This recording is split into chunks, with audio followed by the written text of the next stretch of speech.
Have you ever had a situation where you realize that you touched somebody's life, or your show somehow inspired somebody else? Yeah, you know what? I've had a couple of situations. One of them is near and dear to me because, and I didn't even know it until later. But I used to work doing restaurant magic in a kind of a resort town, not far from Winnipeg, and I would do. It was a nice Italian restaurant, and I'd go and I'd do magic, ask if they want to see magic, and so I one time I did magic for a husband and wife and their two kids.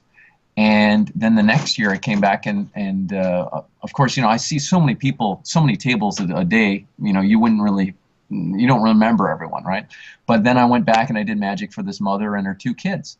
And so I found out later that this woman came up to my boss and thanked her so much for me being there and performing because the year before they were having one last meal at the restaurant and they were going to go home. They were unpacking the car, and the father had a heart attack and died in the driveway. And so it was like, I was just being myself, being the magic. You know what I mean? I didn't do anything different than I would normally do. But the fact that that was their last happy memory with their dad, and just the kind of it kind of allowed them to remember him, and it was a special time, and I was there again, and it just kind of completed their experience of their weekend. It's nothing I did. But just the way it worked out, it was like, oh wow, well, I'm just happy that that I was there to kind of make that nice for them that way. So that was kind of special. And also, I've had some experiences with there's a program that I've been involved with for the last 12 years called Circus and Magic Partnership, and it's called CAMP.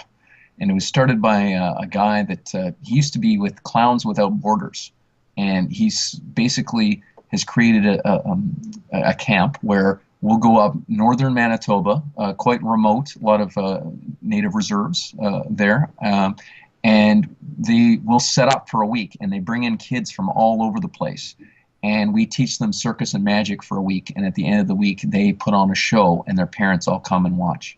And so it's the idea of you taking these kids there's a lot of substance abuse in these places. There's a lot of, just low self-esteem in general. You teach them how to do something special that no one else can do. And then you show their parents what these kids are capable of. And I think even the parents go, holy, they're watching this kid on the flying trapeze. That's my kid up there. You know what I mean? And they just, it just creates this sense of accomplishment and confidence.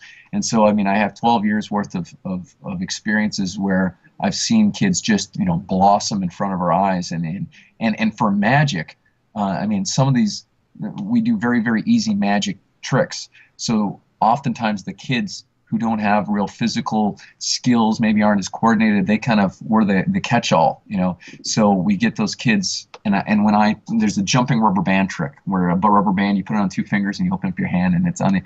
That's a very simple trick as long as you got it set up right. And that's always the first trick we start with. And there's always kids like, I can't do it, and then you're like, no, just open up your hand. And then you see them do this thing and they go, oh, and you see them light up and you realize, that they just did a trick and they realize, and then, oh, now you got the momentum and then you go. And so it's just, I had lots of neat experiences with kids, just, being able to win them over with magic or circus or what have you, and be able to kind of reach them on a different level, and where sometimes they're so tough of a group, they're like just and then at the end they're hugging you and they want you to sign their shirt, and there's all, so it's a real I'm glad that we're in the entertainment industry where we get that kind of feedback. We always know how we're doing, whether the audience likes us or not, or in that case, and it's rewarding because a lot of people don't have that chance to have that kind of feedback.